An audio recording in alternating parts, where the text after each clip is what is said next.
అదే ఆ మాటలు సమస్యలు రైజ్ చేయాలంటే నేపాల్లో ప్రధానమంత్రి అయినారు. పుష్పకమల్ బాధ్యత అయితే ఉంది కదా. ఒక నిమిషం, నేపాల్లో ప్రచండ ప్రధానమంత్రి అయినాడు. మధ్యయుగాల నాటి ప్రభుత్వాల మధ్యయుగాల నాటి లెక్కనే వ్యవహరిస్తాము, రాజ్యాంగానికి అతీతంగా వ్యవహరిస్తాము. సీతక్క నక్సలైట్ లో పనిచేసి ఇప్పుడు మంత్రి అయినారు కదా, అట్లా కావచ్చు కదా మిగతా వాళ్ళు.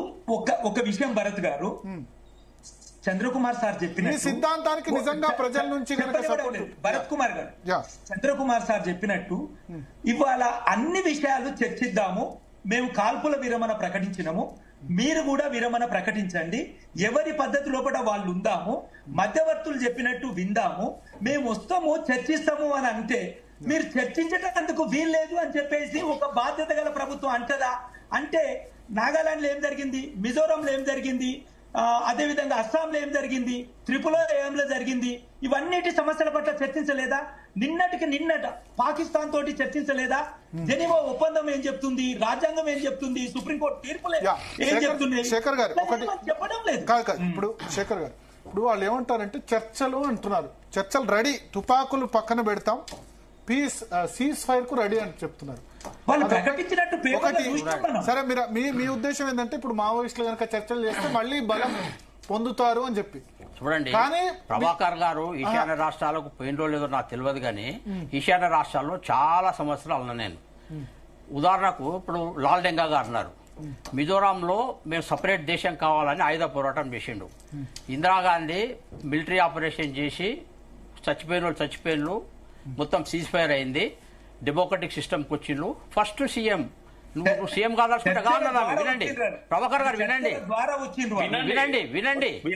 సీజ్ ఫైర్ అయింది, లాల్డెంగా గారు స్వయంగా ముఖ్యమంత్రి అండి, ఒక అతివాద నాయకుడు, ఒక డెమోక్రటిక్ గా సీఎం అయిందండి. లాల్డెంగా గారు అయిండు.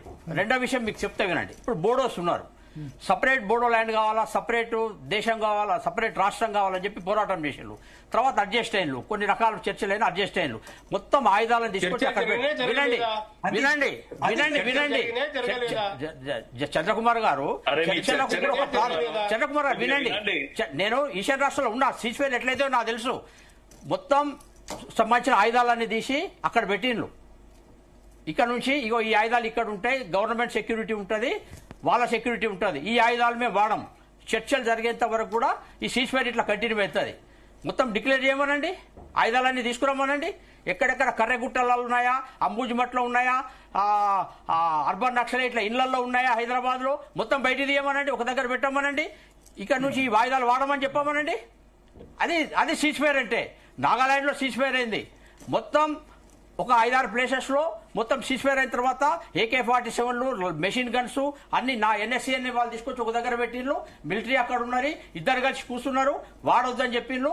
అది అయ్యేదానిక మీరు కానీ చెప్పి పెట్టిండ్రు. మీరు ఇప్పుడు కర్రెగుట్టలలో గుట్టలలో కూడా నీకు ఆయుధాలు దొరికినాయి, బుల్లెట్ తయారు చేసి ఇవన్నీ ఏమన్నా ఫస్ట్ అదే పద్ధతి ఇక్కడ అనుసరించండి. చంద్రకుమార్ గారు, నేనేం చెప్తున్నా అంటే, మీరు పెద్దవాళ్ళు, మీరు కోదండరామ్ గారు, మీరు ప్రభాకర్ గారు, మీలాంటి పెద్దవాళ్ళంతా మీరు ఇప్పుడున్నటువంటి రియాలిటీస్ని మీరు దృష్టిలో పెట్టుకొని మీరు సరిగ్గా అయ్యేటట్టుగా చూడండి.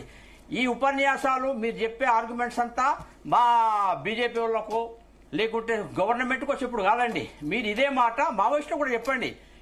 ఆయుధ పోరాటం పేరు మీద, ఆయుధ తిరుగుబాటు పేరు మీద భారతదేశంలో అధికారం రావడం అనేది సాధ్యమా? బాలగోపాల్ గారు కొన్ని విషయాలు లేవదీశారు కదా, అట్లా మీరు కూడా లేవదీయండి. లేవదీసి మీరు నిజంగా శాంతిని కాంక్షించేవారైతే వాళ్ళను ఆయుధాలన్నీ పక్కకు పెట్టి మీరు ఖచ్చితమైనటువంటి మేము డెమోక్రటిక్ ప్రాసెస్కి వస్తాం, మీరు రీజనల్ పార్టీ కింద మారుతాం లేదంటే నేషనల్ పార్టీ కింద మారుతామని చెప్పి వాళ్ళని ఫార్మల్గా డిక్లేర్ చేయమనండి. అన్ని చర్చలు స్టార్ట్ అవుతాయి. ఇప్పుడు ఇన్ని పార్టీలు వస్తున్నాయి, ఇంతమంది అధికారంలోకి వస్తున్నారు, పోతున్నారు. కేసీఆర్ గారు నిన్న కాక మొన్న వచ్చిండు, అధికారంలోకి వచ్చిండు 10 ఏళ్ళు. ఎవరు వద్దంటారు? లాల్డెంగానే వచ్చిండు అతివాద నాయకుడు. ఎవరు కాదంటారండి? మాయావతి గారు కాలేదా? ప్రచండ కాలేదా? మీరే ముఖ్యమంత్రులు కండి. జస్టిస్ చంద్రకుమార్ గారే మావోయిస్టు ముఖ్యమంత్రి అవుతాడు. కానీ మేము వద్దన్నావా? మావోయిస్టు ముఖ్యమంత్రి కాదు, పేరా శేఖర్రావు గారి ముఖ్యమంత్రి అవుతాం. నేనేమంటున్నానంటే Maoist party sir, democratic system వస్తే మావోయిస్ట్ పార్టీ కూడా నేషనల్ పార్టీ అయితే రీజనల్ పార్టీ వాళ్ళు కమ్మనండి. ఎవరు వద్దన్నారు? మీరు చెప్పినా శేఖరరావు గారు వినండి. మేము అదే విషయాన్ని మా వ్యాసాల్లో చెప్పాము. ఏమంటున్నంటే మేము అదే విషయాన్ని మా లెటర్స్ లో చెప్పాము. మేము అదే విషయాన్ని నా వ్యాసాల్లో మీరు చంద్రకుమార్ గారు ఒక్క నిమిషం అంటే చంద్రకుమార్ గారు స్టాండ్ క్లారిటీగా అర్థం చేసుకోవాలి. ఒకటి, మీరు మావోయిస్టులు రాజకీయాల్లోకి రావాలని మీరు చెప్పారంటున్నారు ఆల్రెడీ. చెప్పాను. ఎందుకు చెప్పలేదు? చాలా స్పష్టంగా నేనైతే నా వరకైతే నేను చాలా స్పష్టంగా చెప్పాను. నా వరకైతే నేను మొదటి నుంచి చాలా స్పష్టంగా ప్రభుత్వాలకు చెప్పేది ప్రభుత్వాలకు చెప్తున్నాము, మావోయిస్టులకు చెప్పేది మావోయిస్టులకు చెప్తున్నాము. ఎవరికి చెప్పాల్సి మేము అది చెప్తున్నాం.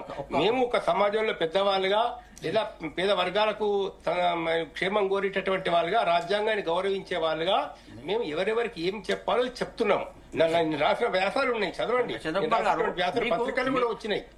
మీకు నేను చేస్తున్న విజ్ఞప్తి ఏంటంటే, శాంతి చర్చల కోసం ఇనిషియేట్ చేసుకున్న ఒక 15-20 మంది పెద్దవాళ్ళు ఎవరైతే ఉన్నారో, గవర్నమెంట్ కు మాకు ఏదైతే మీరు చెప్తున్నారో ఇదే విషయాన్ని మీరు కనుక ఒక 10% ఈ శ్రద్ధను కనుక మావోయిస్టుల వైపు దృష్టి పెట్టి వాళ్ళతో కనుక మీరు డిస్కస్ చేస్తే ఈ సమస్య తొందర పరిష్కారం అవుతుంది. ఇప్పుడు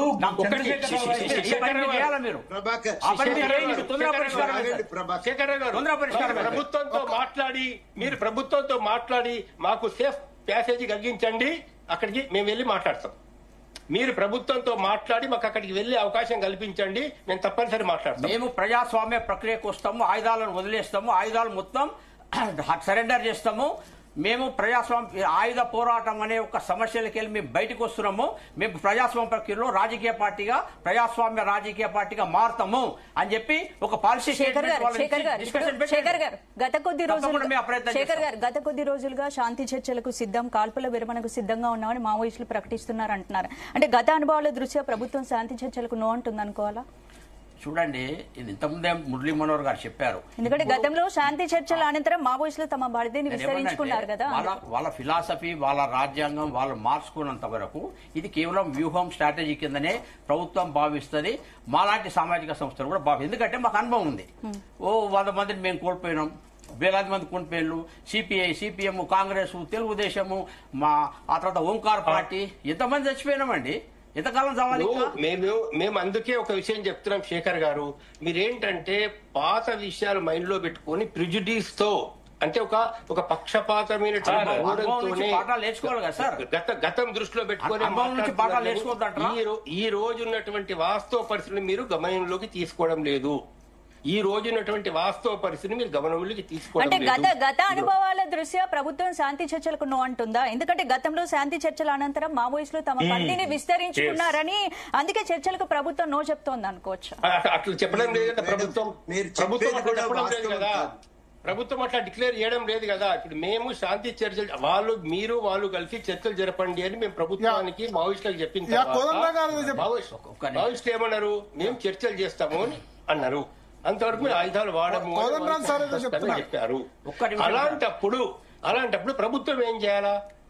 సరే మీరు చర్చించండి, చర్చించినంత మాత్రం పోయి మీ కొప్పలు ఉండేది ఏమున్నది? చంద్రకుమార్ గారు మాట్లాడండి, మాట్లాడితే మీకు ఇబ్బంది ఏంటి?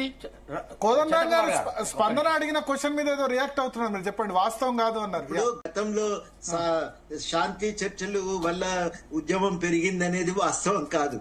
మీరు చెప్తున్నది పూర్తి చారిత్రక అవాస్తవము. వాళ్ళ శేఖర్ గారు ఏ మాట అయితే చెప్తున్నారో వారికి ఏం విజ్ఞప్తి ఇస్తున్నామంటే, సరిగ్గా ఇదే ప్రకటన కేంద్ర ప్రభుత్వం కనుక ఇస్తే ఒక పురోగతి ఉంటది. అదే మాట జస్టిస్ చంద్రకుమార్ గారు ముందు సార్ ఎగ్జాక్ట్లీ ఏం ప్రకటన రావాలి? కేంద్ర ప్రభుత్వం సేఫ్ ప్యాసేజ్ అంటే శాంతి చర్చల బృందం వెళ్లి వాళ్ళని కలిసి జస్టిస్ చంద్రకుమార్ గారు ఏం చెప్పినారో వాళ్ళ మాటల్లోనే వినండి. ఇదే ప్రకటన కేంద్రాన్ని చేయమనండి. సేఫ్ ప్యాసేజ్ శాంతి చర్చల బృందానికి జస్టిస్ చంద్రకుమార్ గారు గాని, హరగోపాల్ గారిని గాని ఆ బృందానికి సేఫ్ ప్యాసేజ్ ఇచ్చి నక్సలైట్లతో ఆపండి, వాళ్ళ దగ్గరికి వెళ్తే గనక వాళ్ళు ఒప్పిస్తారు. ఈ తుపాకులన్నీ పూర్తిగా ఒప్పిస్తారని కాదు, ఒక ప్రయత్నం చర్చ చేస్తామని అంటున్నారు. ఓకే సార్, మీరు 2004 దీంట్లో ఉన్నారా సార్ చర్చలో? మీరు ఉన్నారా సార్? అప్పుడు చర్చల్లో ఉన్నారా మీరు? 2004 నేను చర్చల్లో ప్రత్యక్షంగా చంద్రకుమార్ సార్ కూడా లేరు. పౌరస్పందన వారు కూడా లేరు. పౌరస్పందన వేదిక చర్చలకు దానికి ప్రాతిపదికని ఏర్పాటు చేసింది. దాన్ని పౌరస్పందన వేదిక కూడా చర్చల్లో లేదు. చర్చలు ప్రభుత్వానికి మావోయిస్టులకు మధ్యనే జరిగింది. కానీ మీడియేటర్స్ అనౌన్స్ చేసినట్టున్నారు. కళ్యాణ్ రావు వరవర్రావు ఎవరు మీడియేటర్స్ లేరండి. కళ్యాణ్ రావు డైరెక్ట్ గా ప్రభుత్వం ఆహ్వానించింది, వాళ్ళు స్పందించారు. కళ్యాణ్ రావు వరవర్రావు ఉండగా సార్ అప్పుడు అపాయింట్ చేసిన వాళ్ళు ఉన్నారు. పార్టీ తరఫున పార్టీ ఉన్నది, పార్టీ ప్రతినిధులతోనే ప్రభుత్వం మాట్లాడింది. ఎవరు మధ్యవర్తులు లేరు. అప్పుడు మధ్యవర్తులు చంద్రకుమార్ లాంటి వాళ్ళు చెప్పింది ఏంటంటే మాట్లాడండి అనే మాట వాళ్ళు ఇద్దరికీ చెప్పిండ్రు. మావోయిస్టులకు చెప్పిండ్రు చాలా సీరియస్ గా. అదే మాట వాళ్ళు ప్రభుత్వానికి కూడా చెప్పిండ్రు. చాలా చర్చ జరిగిన తర్వాత ఆయా ప్రాంతాలు ఒక 200 గ్రామాలు సందర్శించి ఈ హింస వల్ల జరుగుతున్న సమస్యలను లేవనెత్తి వాటిని ప్రజల ముందు పెట్టిన తర్వాత అటు వాళ్ళు కూడా మేము చర్చలకు సంసిద్ధమని ప్రకటించారు, ఇటు ప్రభుత్వం కూడా మేము చర్చలకు సిద్ధమని ప్రకటించింది. అప్పుడు చర్చలు జరిగినాయి. ఇప్పుడు చంద్రకుమార్ గారు ఏదైతే అంటున్నారో, శేఖర్ గారు ఏదైతే అంటున్నారో అదే మాట ప్రభుత్వం నుంచి వస్తే ఇంత సమస్య ఉండనే ఉండదు. మనం ఇవాళ ఇంత పీకునే అవసరం. కోదండరాం గారు ఇప్పుడు మావోయిస్టులు సిద్ధాంతం అంటున్నారు. ప్రస్తుత కాలంలో